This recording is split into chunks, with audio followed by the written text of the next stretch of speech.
కల్లుగీత కార్మికులకు సేఫ్టీ పరికరాలను ఎమ్మెల్యే గండ్ర సత్యనారాయణరావు పంపిణీ చేశారు. ప్రభుత్వం ఆధ్వర్యంలో కల్లుగీత కార్మికులకు సేఫ్టీ పరికరాల పంపిణీ కార్యక్రమాన్ని జయశంకర్ జిల్లా కేంద్రంలోని జిల్లా కలెక్టర్ కార్యాలయ ఆవరణలోని ఐడీఓసీ భవనంలో శనివారం ఏర్పాటు చేయగా ముఖ్య అతిథిగా ఎమ్మెల్యే గండ్ర సత్యనారాయణరావు హాజరయ్యారు.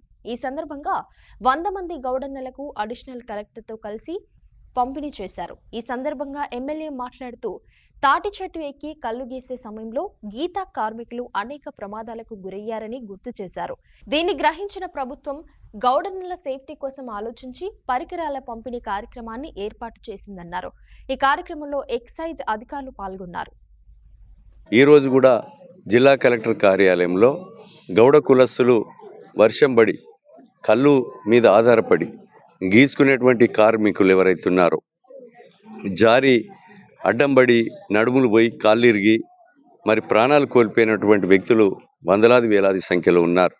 వాళ్ళకి ఈరోజు రాష్ట్ర ముఖ్యమంత్రి రేవంత్ రెడ్డి గారి నాయకత్వంలో రంగారెడ్డి జిల్లాలో ప్రారంభించినటువంటి సేఫ్టీ కిట్స్ను మరి ఈ నియోజకవర్గంలో 100 మందికి మనము ఆ సేఫ్టీ కిట్స్ కూడా ఇవ్వడం జరిగింది.